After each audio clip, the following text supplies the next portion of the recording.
No matter what the situation is, a big part of me always revels in the chaos that comes about when a rebellious figure in the UFC comes away from a bout with more leverage than they had coming in. And in the case of the UFC 270 main event victory by Francis Ngannou over Ciryl Gane, while sure, a thunderous first round knockout would have been nice, the overarching story behind this performance, the injury, the wrestling, the present and future stakes, and of course Dana's no-show afterwards, yeah, this result made me a very happy man. And look, anyone who watches this channel will know that I am a huge fan of Ciryl Gane. I still think that he remains the biggest danger in the division to the champion, so long as he can make a few tweaks here and there over the next year or so. But the subject of this video is obviously going to be one that surrounds Francis Ngannou, because man, even if it wasn't the most thrilling 5 rounds of action you're ever likely to see, I did love every second of this main event matchup.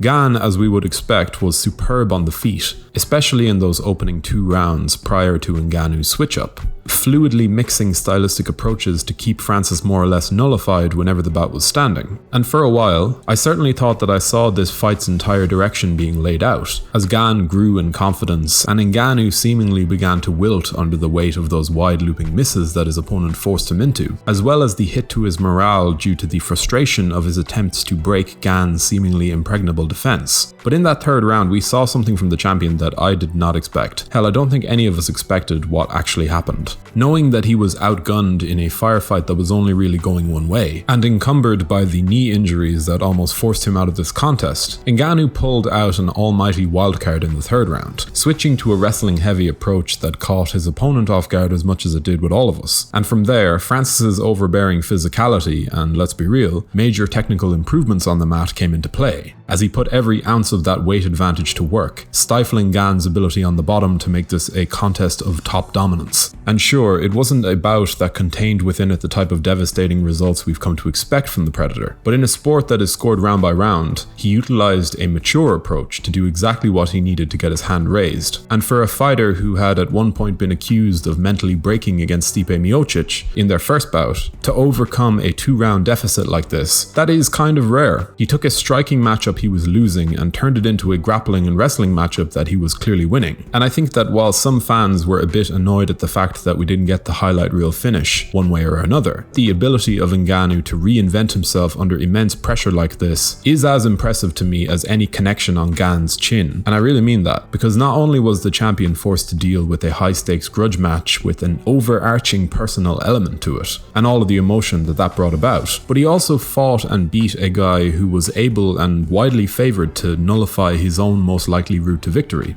And the first 2 rounds played out pretty much exactly as most Ciryl Gane backers would have guessed. However, above all other things, Ngannou was able to overcome a truly awkward situation where the promotion, and specifically Dana White, began attacking his merits as champion just a few months after his coronation, even setting up a totally meaningless interim belt between Gane and Derek Lewis to undermine Ngannou's status. And when disaster struck a few weeks out and he sustained injuries to both his MCL and ACL, to pull out of the fight at that point would have given Dana all of the ammunition he would have needed to bury him then and there. I can just imagine the comments from the UFC president. You know, we can't make these guys fight, or some guys just don't want to compete. Insert Conor McGregor's UFC 189 ACL injury comment here. Isn't that guy so awesome? Etc, etc. But Francis overcame adversity in the pre-fight, and he did it again mid-fight, grinding his way to a transformative victory that forced many of us to reassess him as a threat to these other contenders. On a quick side note, if you're enjoying this content and would like to stay up to date with all of our weekly uploads, be sure to subscribe to the channel before leaving a like and a comment to make sure that YouTube keep paying us 500k to show, 500k to win, plus a cut of the pay-per-view revenue coming into 2022. Also, we recently set up a Patreon account, so if you want to support the channel, link is in the description.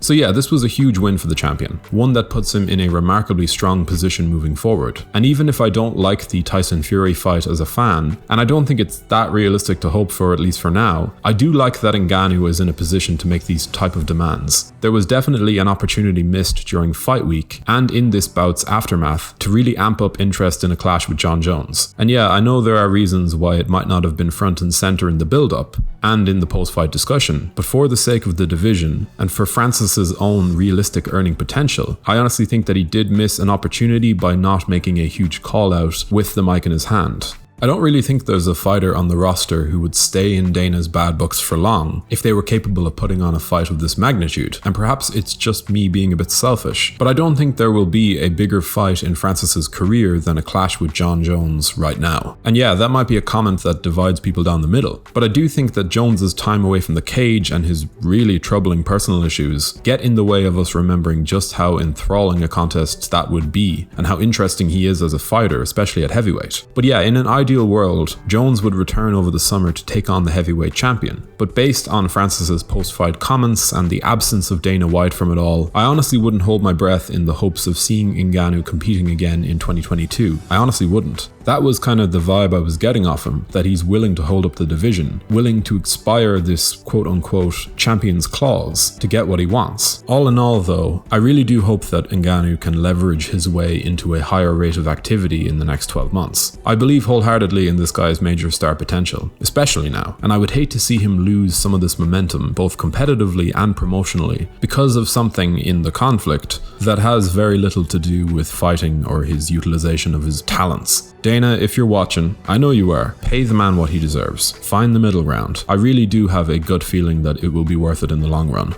But what did you make of this heavyweight title unification bout? And what do you hope the future holds for the reigning champion Francis Ngannou as he attempts to navigate the potentially murky waters that lie in front of him? Do let us know your opinions in the comment section below. We always love to hear from you guys. If you enjoyed this video, be sure to leave a like and a comment before subscribing to the channel so you can stay up to date with all of our latest uploads. Patreon link is in the description. Thank you for watching.